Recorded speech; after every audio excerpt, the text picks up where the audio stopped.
ازيكم عاملين ايه؟ يا رب تكونوا بخير في احسن حال. معاكم اكله مع انوش، والنهارده هنعمل مع بعض شويه رز بالكبد والقوانص تحفه.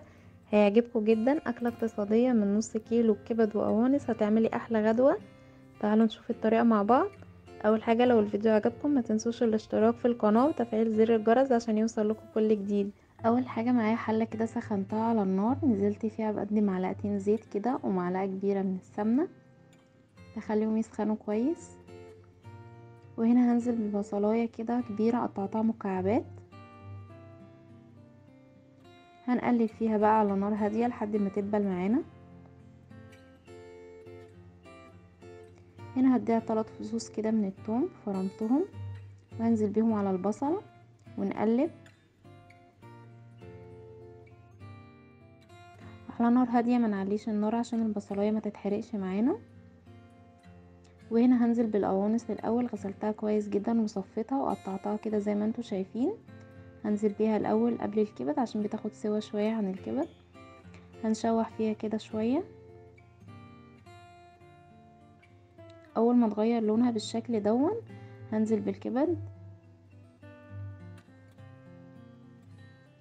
غسلاها طبعا ومصفياها كويس، ونقلب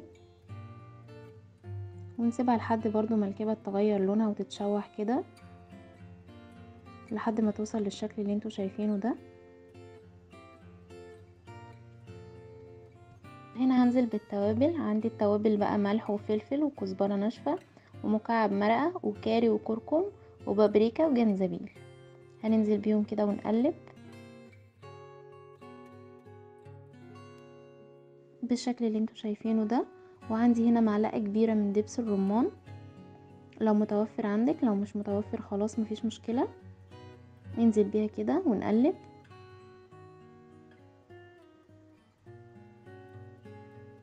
طبعا على نار هادية، انا معلتش النار خالص.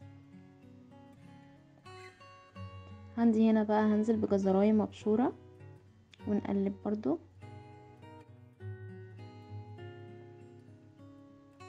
عندي هنا بقى فلفل حامي على بارد، قطعته مكعبات صغيرة كده، وطماطماية قطعها صغير، ونص معلقة صغيرة من الصلصة.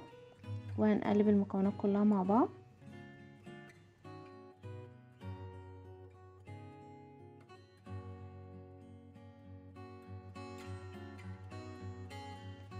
وهنا برضو نزلت بفلفل الوان بس مش عارفة ما تصورتش ليه. وبعد كده بقى هنزل بكوبايتين من الرز، وهنشوح كده في الرز كويس عشان يطلع مفلفل معانا. وهنا هسقيها بقى بالشوربة. عندي هنا شوربة قد الرز، نزلت بكوبايتين من الشوربة. لو مش متوفر شوربة ممكن نسقيها بمية مغلية عادي، مفيش مشكلة. اهم حاجة لو شوربة او مية تكون مغلية.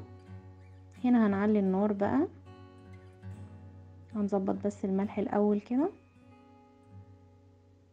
وهنعلي النار بقى ونغطي لحد ما المية تتشرب خالص ويوصل للشكل دون. وهنا نوطي بقى لحد ما يستوي يبقى تمام معانا. وهنا كان استوى وتمام، الرز مفلفل والكبد والقوانص مستويه ومفيهاش اي ريحه زفاره، وطعمه حلو قوي. عملت جنبه كده شويه سلطه، وده كان غدانا مختلف وحلو قوي. اتمنى تجربوه وتقولي لي ايه رايكم. لو الفيديو عجبكم ما تنسوش الاشتراك في القناه وتفعيل زر الجرس عشان يوصل لكم كل جديد. اشوفكم في فيديو جديد، مع الف سلامه.